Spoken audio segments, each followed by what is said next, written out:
Happy Wednesday. The workout I'm recording today is your classic 30 seconds of work, 30-second rest.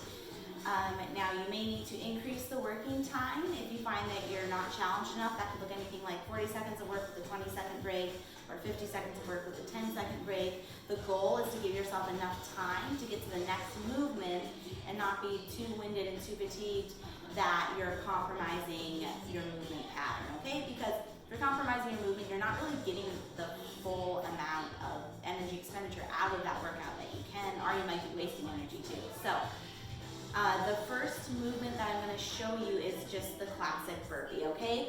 I am going to show you how to do all these movements with or without weight so that you can choose what you want to do. So classic burpee, just coming down into the ground in your push-up position, lower yourself down, jumping those feet forward, clapping the hands at the top, okay? Now if you want to add weight to that, you could grab a kettlebell or a dumbbell, place it in front of you. Be careful on the way down. Please do not drop your head and crack it into the kettlebell. So make sure you step back far enough from that, okay? Dropping down into my burpee. Now when I jump my feet forward, I'm going to stay in this position. I'm going to grab the kettlebell in front of me, not in between my legs, because that's going to compromise my back, okay? So make sure the kettlebell is in front of you, not in between your legs. Swing it back. Exhale. Swing it all the way to the top. You can do the top. You can swing it halfway. One arm. You can alternate arms. Whatever your little heart's desire is, okay? So that is the first movement, burpee or weighted burpee, okay? Second movement is going to be an explosive reverse lunge. So what that's gonna look like, it's gonna come down to the ground here. And I wanna use my hands or my arms to drive me up, okay? So think of the leg that's down, that hand starting down like it's in your pocket. You drive it up and exhale. Okay, down, control the way down, explode up, control down, explode, control, explode. Okay?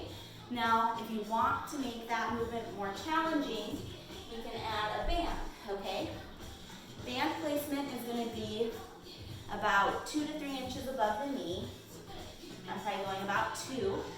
It's going to look exactly the same, okay? I'm going to come down to the ground. Make sure my cell phone's in my pocket. That's how I remember it. Sometimes cell phone from the pocket to the ear. Anyways, so down, explode up.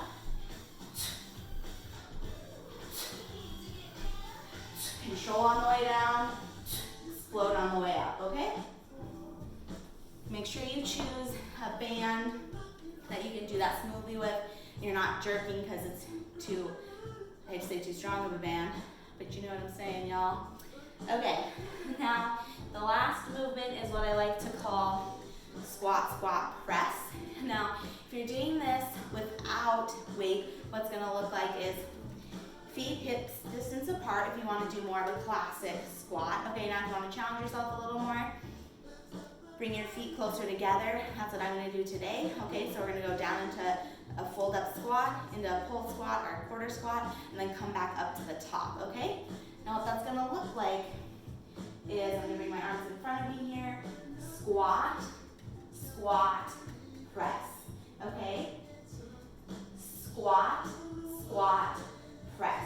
Make sure on the way up that you are engaging your glutes, squeezing them and bringing your hips forward. So squat, squat, press, driving my hips forward and squeezing my glute at the top, okay? Now with weight, what that's gonna look like is bring a kettlebell, dumbbell, camel soup, whatever you have.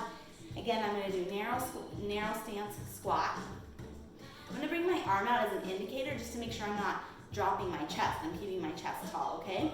If I'm dropping my chest in the movement, that means I either need to do it without weight or I need to decrease the weight that I'm working with. So it's gonna be squat, squat, press. Squat, squat, press. Now you can alternate arms while you're doing that. If you want to do it only one round, or you can do left side, then right side, okay? So I would recommend adding one more movement so you can have 4 movements and make sure it's something that challenges you and sucks to do in 30 seconds, okay? So have fun with this workout, guys. Let me know what you added to it or if you modified anything or any suggestions. I'd love to hear from you, but have a great day.